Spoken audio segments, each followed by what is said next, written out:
Le Mag des Vagues sur Urban FM avec René Rutte.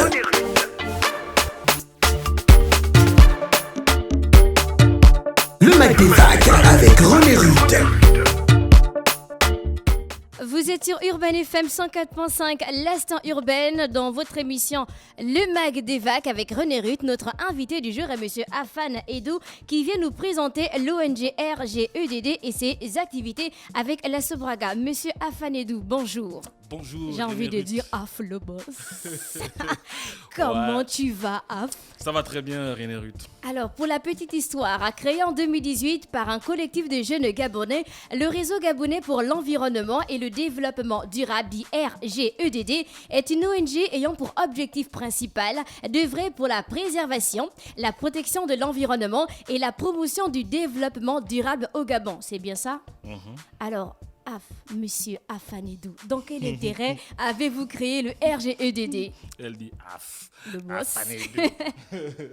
Ok, merci René Rutte. C'est un réel plaisir de me recevoir dans le cadre de cette émission, le Mag des Vagues.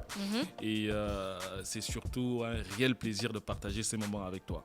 Alors, l'ONG RGEDD, Réseau Gabonais pour l'environnement et le développement durable, a été créé en 2018, comme vous l'avez si bien dit. Et nous avons créé cette ONG pour contribuer à l'atteinte des objectifs de développement durable au niveau du Gabon, pour mieux comprendre ce que c'est d'ailleurs les objectifs de développement durable, c'est quoi les développements durables, parce que c'est des termes qu'on écoute ici et là, on lit ici et là, mais on ne comprend réellement pas comment on peut exprimer cela à travers des actes concrets. C'est la raison pour laquelle nous avons décidé de mettre en place cette ONG. Justement, depuis la création de votre ONG, quels sont les projets majeurs que vous avez eu à concevoir dans le domaine du développement durable? Voilà, pour aller justement dans une suite logique, nous avons dit on va essayer de mieux comprendre ce que c'est le développement durable. Donc nous allons mettre en place des projets qui nous permettent de concrétiser cela.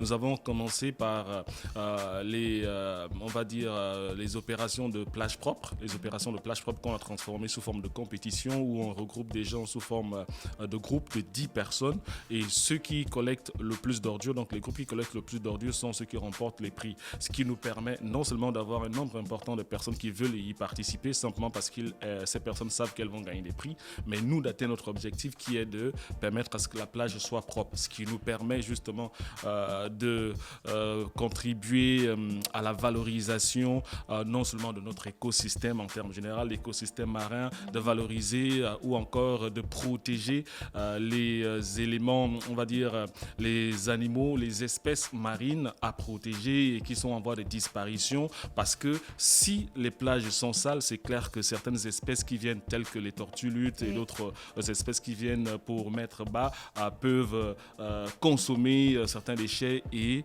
mourir, donc disparaître. Mais le fait de nettoyer permet à ce que ces espèces circulent en toute sécurité et puissent faire leurs besoins et aussi mettre bas en toute sécurité. Mais pourquoi avoir choisi de vous focaliser sur les plages?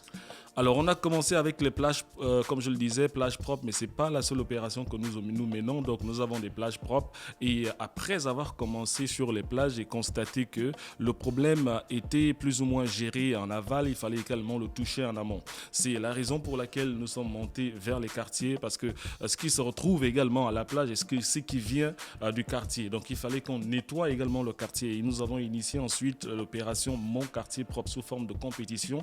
Donc, depuis 2019 également jusqu'à aujourd'hui. Donc on a la compétition Mon quartier propre, la compétition LBV plage propre également. Et puis il y a l'aspect de sensibilisation, parce qu'on reste toujours dans la logique. On comprend que ce n'est pas facile d'aller dire de nettoyer, parce que si on nettoie, on reste juste dans le nettoyage. Une chose est sûre, la chose sera toujours là. Mais qui fait en sorte que les plages soient sales, les quartiers soient sales? C'est nous-mêmes. Donc il faudrait qu'on se parle. Donc il faudrait discuter avec les gens, sensibiliser les personnes de telle sorte qu'on puisse limiter nos gestes, notre destruction de notre propre environnement en fait. D'accord. Donc il y a l'aspect de sensibilisation et nous avons initié ce que nous avons appelé des cafés verts sur la responsabilité sociétale. Avec les écoliers? Avec les écoliers, c'est un autre projet qu'on appelait Mon éco-école. Oui. Donc au fur et à mesure qui permet également qu'on puisse sensibiliser les jeunes au niveau des établissements. Et il y a également le village de l'environnement pour les plus jeunes, parce qu'on se dit les plus jeunes sont les plus réceptifs et qui retiennent et qui appliquent facilement ce qu'on leur demande de faire. Et quand ces plus jeunes nous interpellent également, nous, donc en fait, ils constituent le canal par lequel on peut passer pour mieux faire circuler un message de sensibilisation. Donc les activités, vous les menez seulement à Libreville? Pour l'instant, nous menons des activités à Libreville, mais nous sommes en train de s'étendre parce qu'on a Port-Gentil, qu'on attaque, on a OIM et Franceville également. Monsieur Afanidou, que faites-vous des déchets plastiques que vous ramassez durant vos activités? Les déchets plastiques, depuis 2018, avec la contribution de la Sobraga, on est en train de mettre en place un circuit qui nous permet justement de collecter, nous qui avons la possibilité de rassembler du monde pour la collecte des déchets sous forme de tri, parce qu'en dehors du plastique, il y a le fer et d'autres déchets recyclables également qu'on récupère. Il y a un circuit qui a été mis en place, notamment avec la jeune start-up collecte et recyclage que vous avez eu reçu il y a de cela quelques semaines, je pense bien, voilà, qui récupère tout ce qui est recyclable, notamment l'aluminium, le plastique, et redistribue également à Naime Recycling, qui travaille avec Sobraga, et il y a la chaîne qui poursuit avec JPM. Voilà, il y a une chaîne qui va justement de la collecte au recyclage. Mais on parle beaucoup de RSE ces derniers temps. Pouvez-vous nous préciser ce que c'est et quel est l'intérêt de ce concept-là de nos entreprises locales? Alors, la RSE, c'est la responsabilité sociétale des entreprises. D'autres disent également responsabilité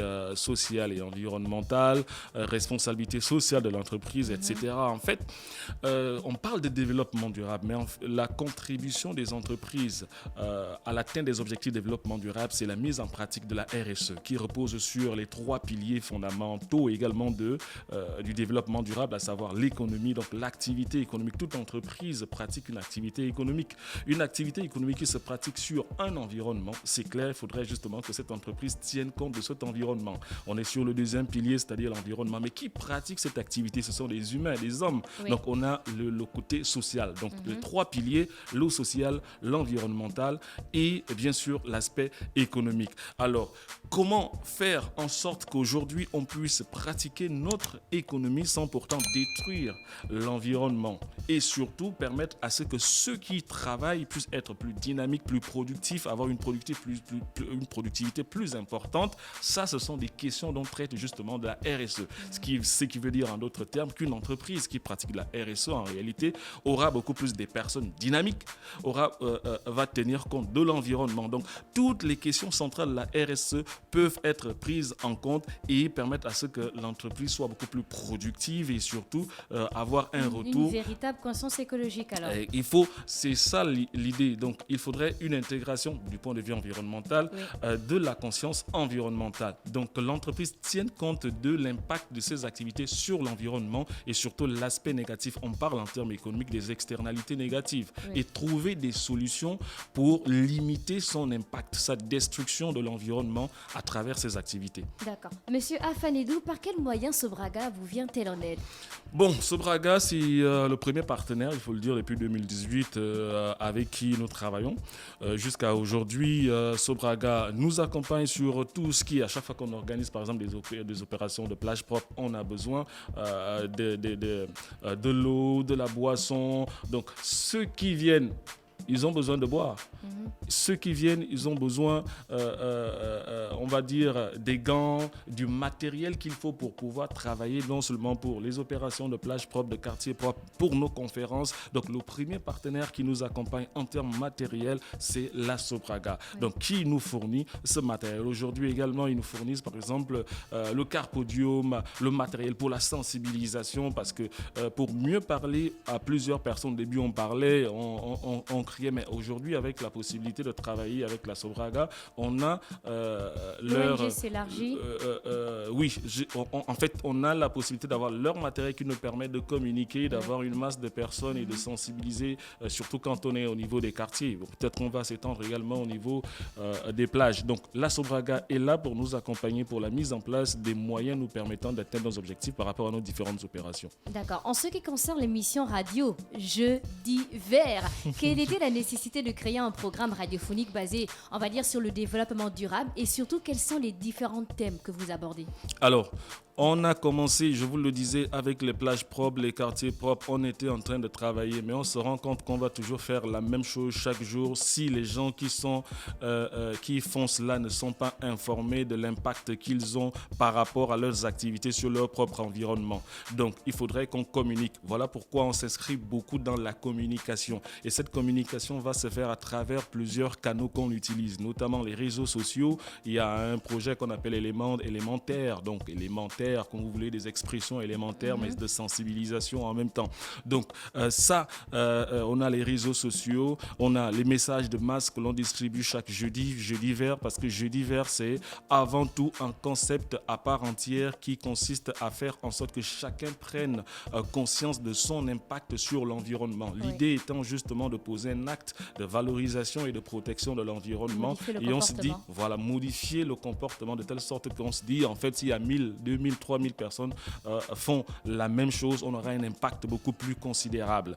Donc, en dehors de ces canaux, je parlais de messagerie, des réseaux sociaux, on prend une émission où on dit on a la possibilité de traiter des questions liées à l'environnement, de faire comprendre ce que c'est le développement durable à travers certaines thématiques qui sont également développées. Et ces thématiques reposent justement sur les 17 objectifs de développement durable, donc la lutte contre la faim, la pauvreté, la lutte contre le climat. Donc, on essaye de recevoir des spécialistes sur ces différentes questions qui sont développées et surtout voir comment proposer des solutions concrètes sur le terrain en prenant l'exemple du Gabon. Ok, y a-t-il une possibilité pour un particulier ou une entreprise de soutenir l'ONG RGEDD? Bien sûr, tout le monde, et on en a toujours besoin, bien sûr, pour mieux s'étendre, mieux se développer et toujours être actif sur le terrain. Tout le monde a la possibilité de contribuer, de faire partie de l'ONG et vous avez toutes nos plateformes sur les réseaux sociaux, vous avez nos contacts, donc 077 60 27 38, le 077 60 27 38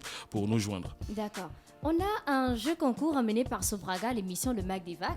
Et les deux questions du jour. Pour la première, que signifie l'acronyme RGEDD du nom d'un des partenaires de la Sobraga dans la lutte contre la pollution plastique? Monsieur Afanedou, réponse. RGEDD, Réseau Gabonais pour l'environnement et le développement durable. Quelle émission radio sur l'éducation environnementale et le développement durable est animée par le RGEDD? Jeudi vert. Merci beaucoup. C'était Monsieur Afanedou qui venait nous présenter l'ONG RGEDD et ses activités avec la Sobraga. Retrouvez la vidéo de l'interview sur la chaîne YouTube de la radio Urban FM 104.5, la station urbaine.